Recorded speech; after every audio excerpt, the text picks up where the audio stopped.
You're listening to Health Professional Radio. My name is Wayne Buckler, and this is the Health Academy, our regular look at what's happening with academics involved in health across Australia and the world. My guest today is Professor Alan Pettigrew. Alan's the Executive Director of the Illawarra Health and Medical Research Institute, and Alan's here to tell us what that institute does and a little bit about what's coming up for them. Welcome to Health Professional Radio, Alan. Thank you very much, Wayne. Now, Alan, for those people who are not local to Australia, tell us first of all where you are and what sort of geographical area it is.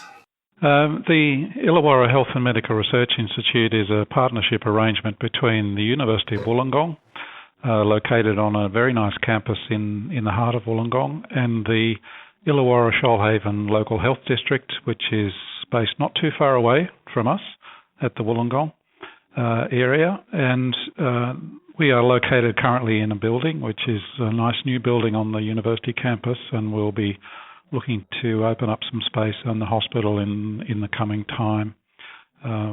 It's a real partnership between the health district and the university, looking at regional health issues in the Illawarra Shoalhaven area. This area extends from about an hour and a half drive south of Sydney, right down the coast to the beautiful southern coastline of New South Wales. It's a very large area and has quite a unique sort of population in terms of demographics, age range, health status, and so on. So it's a very nice environment to be doing some really important research in community health.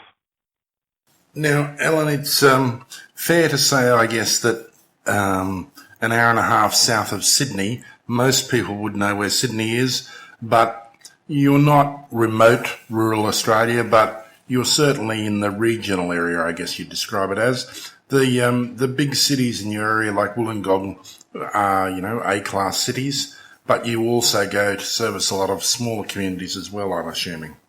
Yes, we do. The local health district has a range of hospitals in its area of responsibility. Some of these are very, very small hospitals, but others of them, like the Wollongong Hospital, is obviously a very large hospital in a regional city, as you've described it.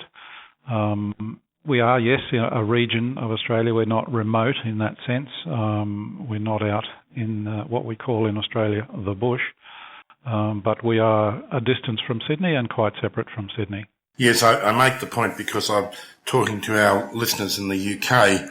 They have lots of difficulty visualising Australia, so it's a very different country if you're a European to look at something the size of Australia.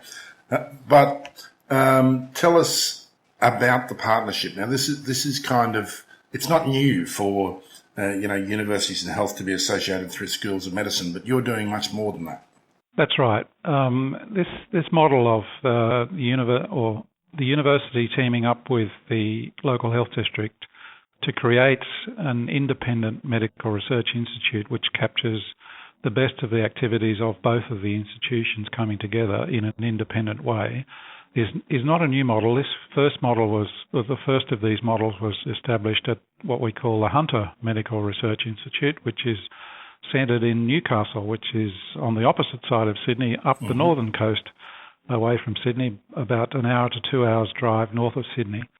And that was a combination set up in the mid-90s originally, involving, again, the University of Newcastle and the Hunter Local Health District, which, again, is a regional health district going up the north coast and into the northwestern areas of New South Wales.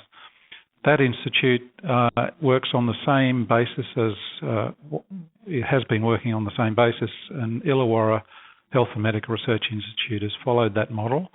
It involves staff of the university and the health district being affiliate members of the research institute, so that we get the best combination of collaborative research happening across both organisations and supporting those operations by having an independent status, giving up some level of joint ownership to all the research which is going on.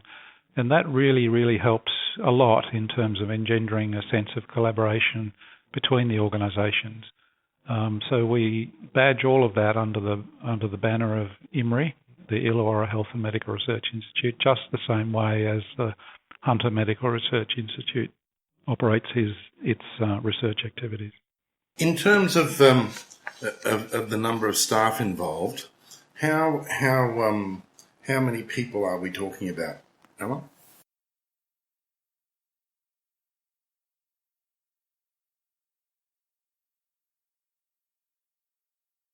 What they do. But we have we have around 160 affiliate staff, research staff of the Institute, based mainly at the university at this point in our history, but we're increasing the number of affiliate staff who are employed through the local health district. And that number is growing as we speak. So we're looking forward to having many more of those clinicians and allied health professionals joining the affiliate staff of IHMRI. So we're in the order of around 160 to 200 people in terms of senior academics and clinicians involved, but then we also have a large number of postgraduate research students who are affiliated with IHMRI as well, and they are supervised by these 160 to 200 academic and clinician staff. So it's a large organisation from that perspective, but obviously not as large as some of the major research institutes in our capital cities. Yes, but still, it's a significant size, and I noticed from a press release that I was sent about you that the other side of it, the health district side of it's about 7,000 or 8,000 staff. So it's a significant body of people, and I was looking for a number of beds to give a sense of how many hospitals you're servicing, but I didn't find that figure. But I did find the 7,000 staff figure, and I thought, well, that will give people a sense of just how big it is, because when we talk about districts and health districts in Australia, we have quite a different sense to what they do in some other parts of the world, and particularly in the US, of course, where they're not so much focused on government health districts as they are on health networks through insurance companies and funding bodies. So, yeah. Alan, given the size of your research capability, do you have a research focus? What have you been, other than health, what have you been looking at? Well, we've broken the health area down into three major themes. One of those themes is diagnostics and therapeutics. So we've got a whole lot of people who are interested in molecular biology, for example, and other areas of chemistry and physics who are looking into diagnostics and making advances in designing new ways of detecting disease as well as dealing with disease.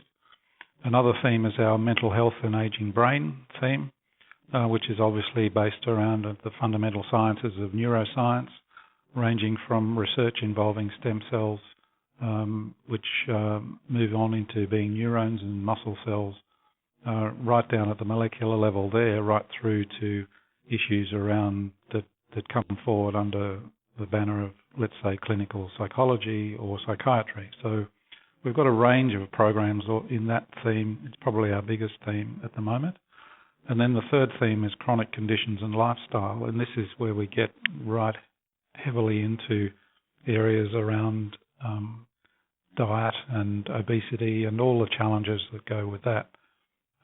So just by way of example, the Institute itself is funding a major study, the Health Track study, which is a large community health intervention study involving a range of clinical practitioners, from psychologists to exercise physiologists to nutritionists and dietitians and clinical people, really trying to get a handle on the sorts of interventions which actually help people who are obese or overweight to lose that weight and then over time actually maintain that weight loss.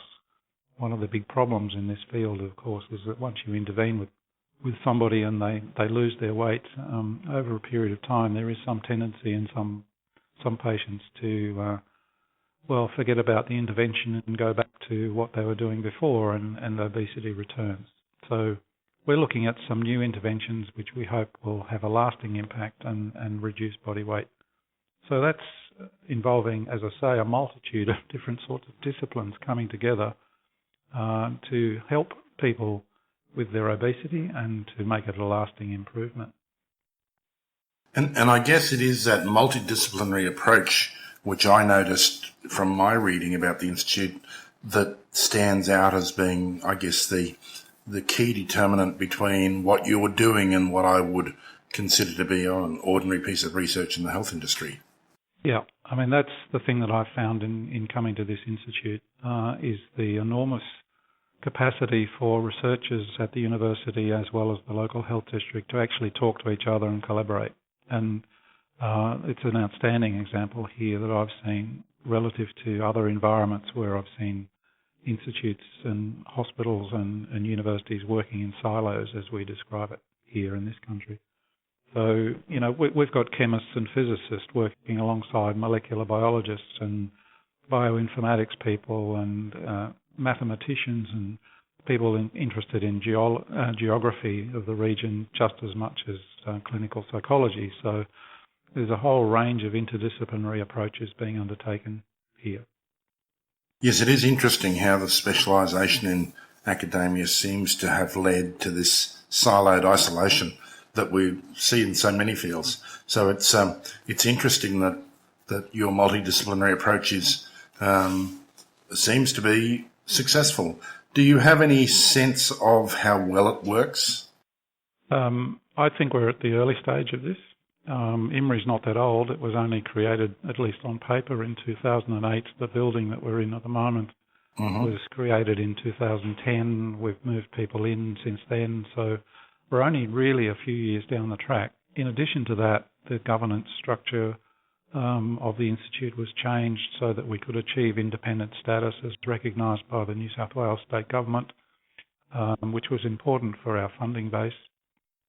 So all of these things have been happening over the last 2 or 3 years, and all the time we've been working with our affiliate researchers and our network of researchers to bring them together to show them what can be achieved through an IHMRI collaboration, and that's what's leading to this growth in terms of interest amongst the academics and the clinicians to work together to solve some of the bigger problems by bringing their disciplines together to address those issues. And the wonderful thing about having a building such as we're in on the university campus is that we have the capacity to have people actually interact face to face. And we're increasing that level of interaction with our hospital colleagues. They're only a couple of kilometres away, but that's the kilometres away sometimes creates an enormous barrier, which we're working hard to diminish.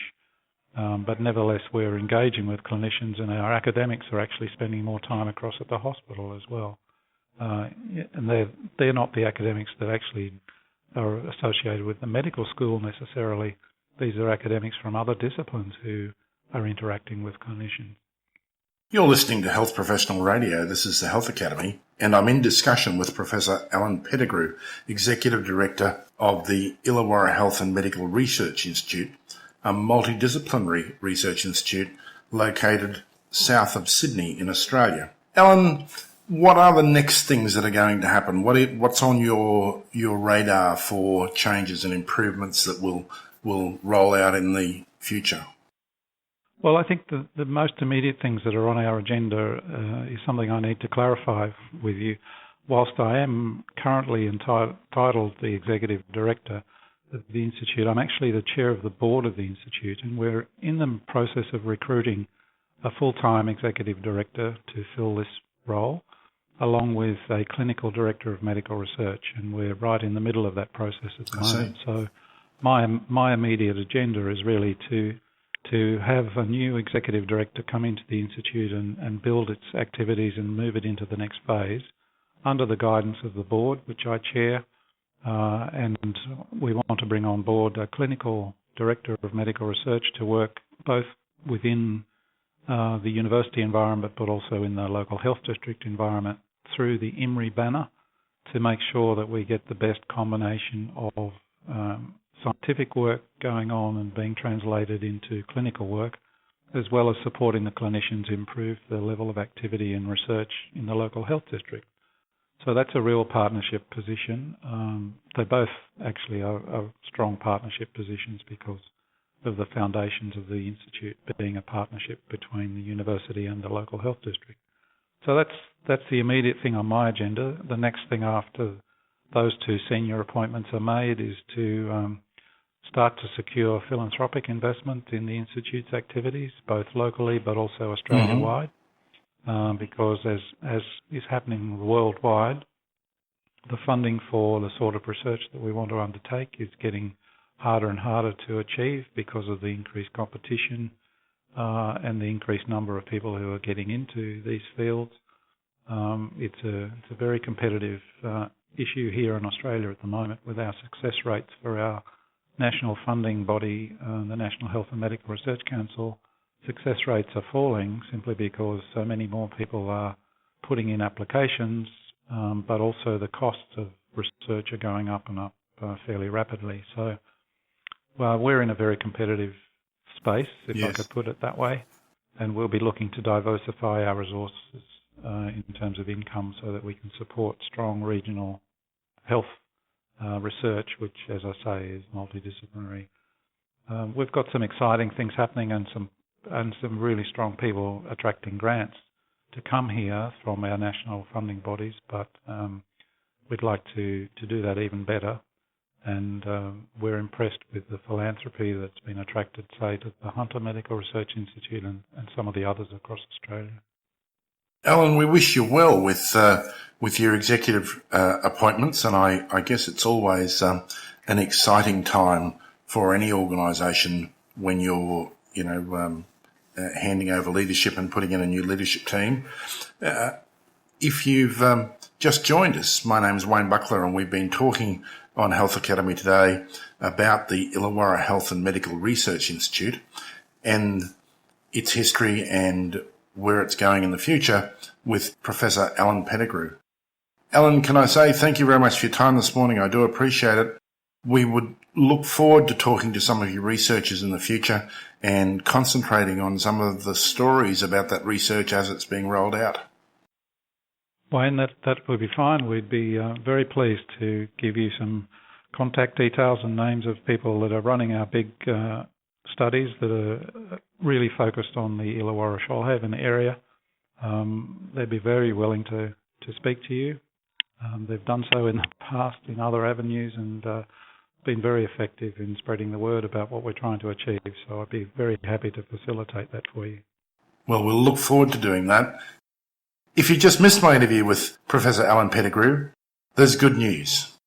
You can contact him at the Institute's website at ihmri.uow.edu.au, and there's a transcript of this interview on our website at www.hpr.fm, and there's a SoundCloud archive and a YouTube archive of the audio from this interview.